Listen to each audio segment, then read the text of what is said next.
guys, welcome to Kidmissing TV. Today's case in Oddities October is another Indigenous woman, Amber Alyssa Tuccaro, Tuccaro. She was born in 1990 and disappeared in 2010 at the age of 20. She was from Fort McMurray, Alberta.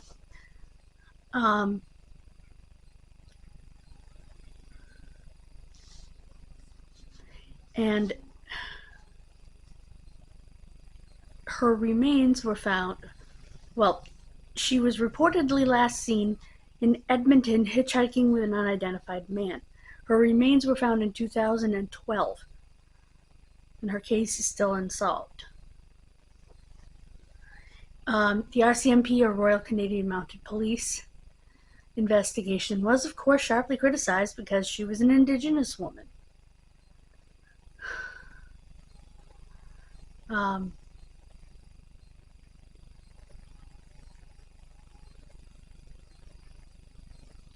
And when there was an investigation into how they investigated, there was a federal inquiry into it. It said the RCMP, or Royal Canadian Mounted Police, investigation was, quote, deficient and, quote, did not comply with procedures and guidelines, end quote. Her case is one of very many missing and murdered Indigenous women of Canada, also called First Nations. She was a member of the Mikisew Cree First Nation. She was living in Fort McMurray when she disappeared with her mother and 14-month-old son. 17 August 2010.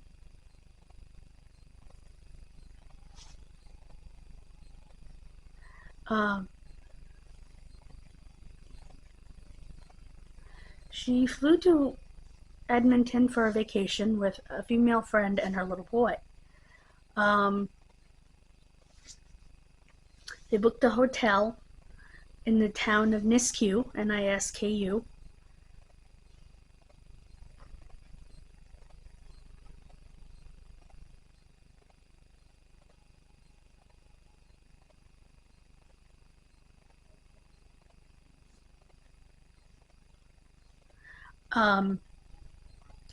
She did receive a telephone call, and a man's voice was heard telling her that they were driving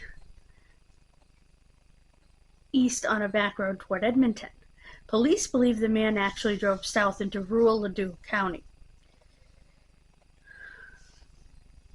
Police did release a recording of the phone call in 2012.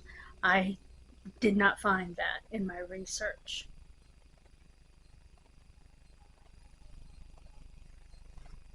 She even told the driver, and you can hear it in the call evidently, quote, "You'd better not be taking me anywhere I don't want to go," end quote.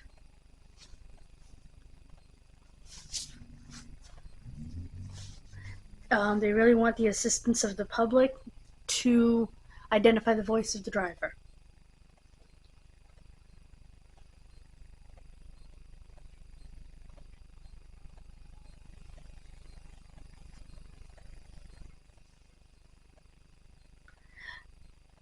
On the 4th of September 2010, a press release from the RCMP said they did not believe Tuccaro was in any danger. The family felt the RCMP, or again Royal Canadian Mounted Police, were not taking her disappearance seriously, and that investigators were biased by stereotypes about Indigenous women. Yep.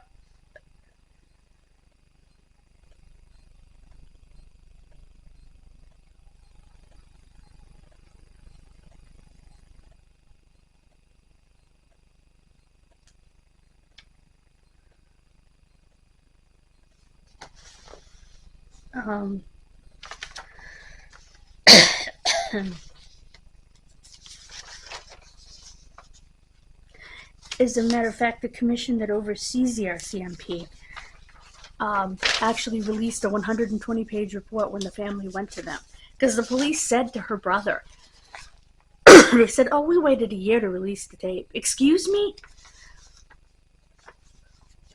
And how you can say she's not in any danger when you know she was picked up by a stranger? It was a phone call and she was gone.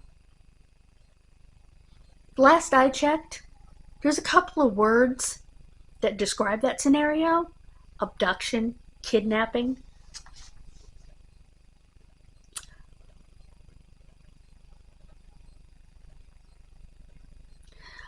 Again, they said, quote, deficient in that various members were either not properly trained or did not adhere to their training, and that various members did not comply with procedures and guidelines, end quote.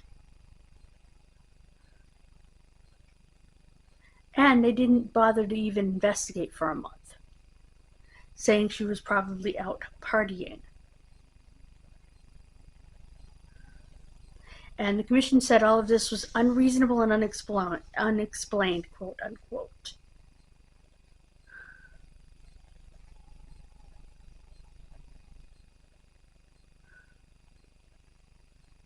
She was listed as a missing person, then they took her off the list because they had unconfirmed sightings. And she was put back on the list, but no apology was made to the family for having removed her in the first place. The commission's report stated that removing Tuccaro from the missing persons database was, quote, an erroneous decision, end quote. They never interviewed the woman that was traveling with her? Really? Oh my goodness. I mean, it's not like her 14-month-old son could tell you anything. I mean, mommy, bye-bye?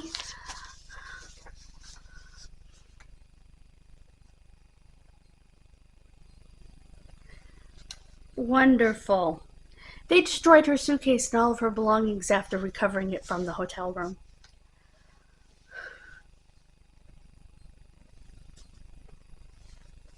The Deputy Commissioner of the Royal Canadian Mounted Police,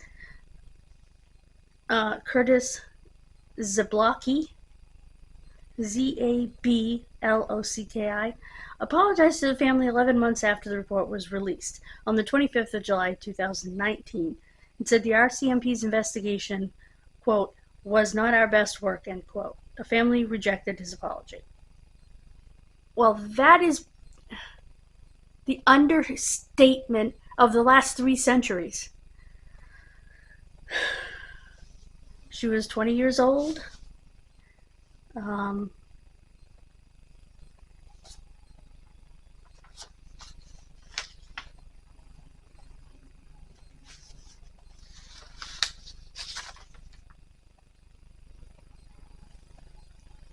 I wonder how it was recorded.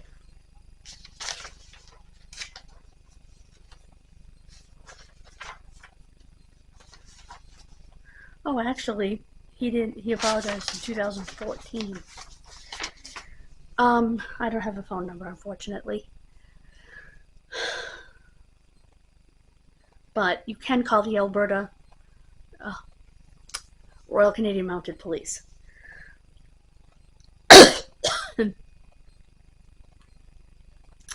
It sounds to me like sometime during her vacation she was out and wanted to get back to the hotel. Excuse me. So she took a ride with someone to get back to the hotel.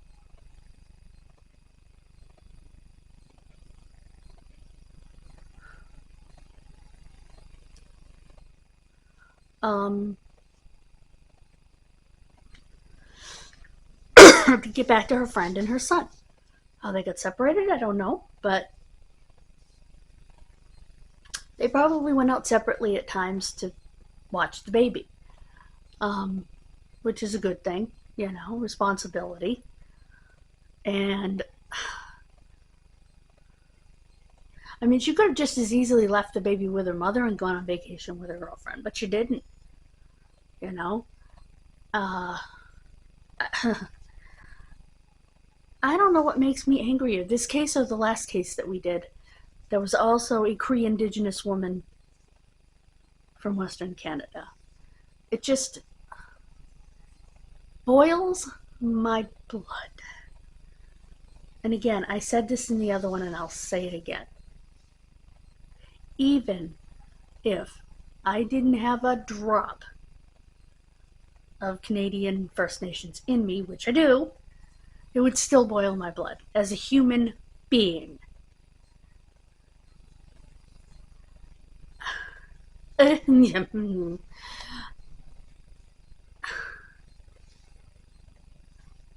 Why do police do this consistently?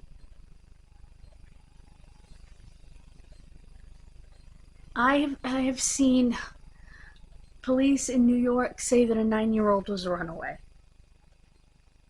and just push his case to the side, or however old he was. And I've covered that case as well. I just think it's so wrong. And the case that we covered on Monday, I will make sure is the end card on this case.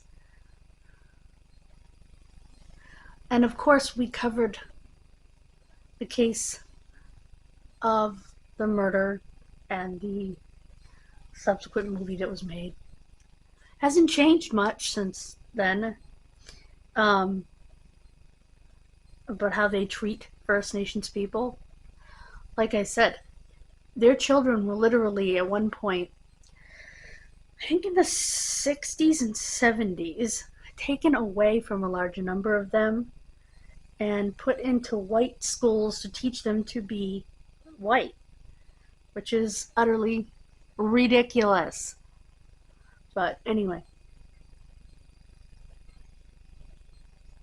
I mean, wouldn't that be like a Native American tribe saying she's got a drop of Indian blood in her, meaning me, let's take her and turn her into an Indian, turn her into a Native American?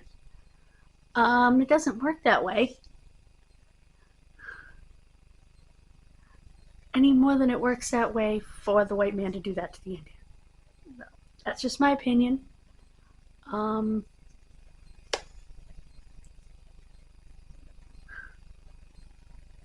And I think it's equivalent. You're taking their children away. They may or may not have a drop of white blood somewhere in them.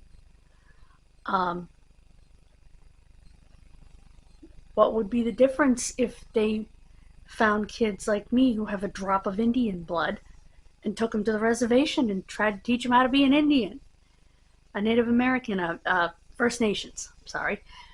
Although I guess they still would be qualified as a Native American because still North America. So, but they call them First Nations.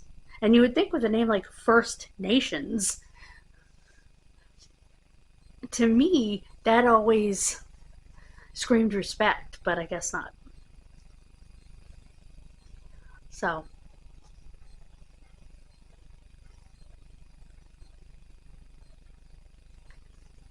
unfortunately, Native American / First Nations people have reputations as heavy drinkers, just like my people, the Irish, do. And I know that some natives are heavy drinkers. They have a problem with alcoholism and they would tell you that. It doesn't mean that their children shouldn't be searched for and that their women should be murdered left and right on the Highway of Tears.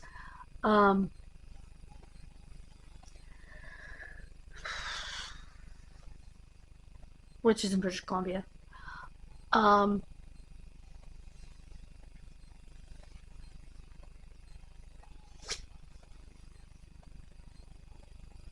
Any more than something should happen to my Irish family members because the Irish like to drink. You know, I mean, it's wrong.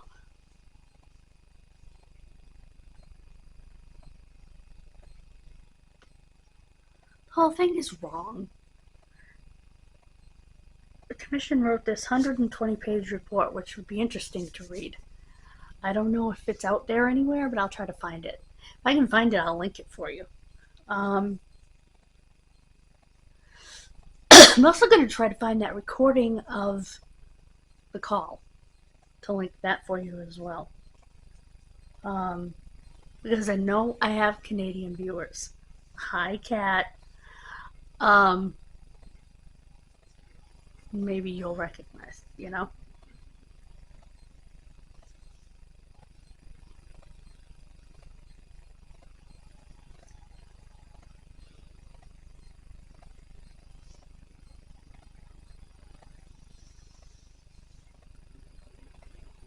When I put it on, when I share it to my Twitter, I'm actually going to tag Chris Jericho as well. I've done that for a couple of Canadian cases because he does do true crime on his podcast. It's paranormal stuff like that, but he's getting into true crime. He actually did a show in Barjona, which I've got to pull up and listen to, but and I've got to let my friend know that there was a Talk is Jericho on that, where he talked to experts about Barjona. So that's a link I need to share. But I keep hoping he might do something on these Indigenous cases in Canada, in Western Canada, where he is from. So I will keep tagging him in these Canadian cases. Eventually he's got to see it. I also tag Talk is Jericho, which is a separate Twitter account that I also follow, to see if I can get any response, you know.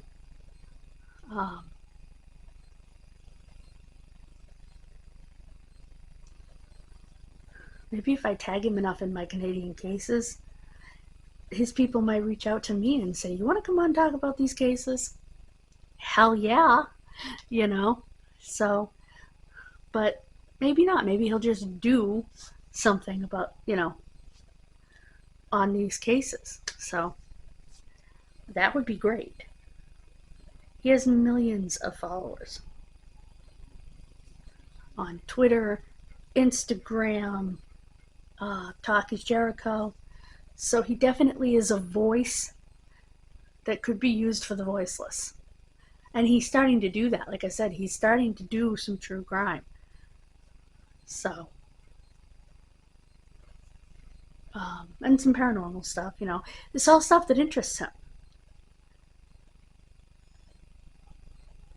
And he also knows it will generate an audience. So, his podcast is kind of all over the place, although it's really shifted gears away from wrestling. I mean, I'm sure he still has a wrestler on here and there, but definitely check it out. I'll leave the link in the description as well. And I've been yammering on for too long, but anyway. And don't forget to subscribe, as the sign says behind me. And that E is for Ella, for my mom. So, thank you. God bless you. And have a wonderful rest of your day. I will keep you updated on whether Chris Jericho decides to do an episode on it.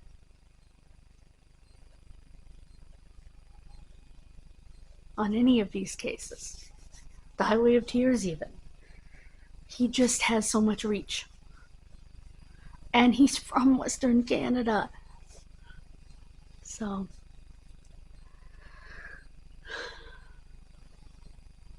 let's get to his Twitter, which I will also link both of the Twitters, and see if we can't get him to cover these cases. Thank you so much. God bless you. Have a wonderful rest of your day, and I will see you Friday for Doe Friday. Bye, guys.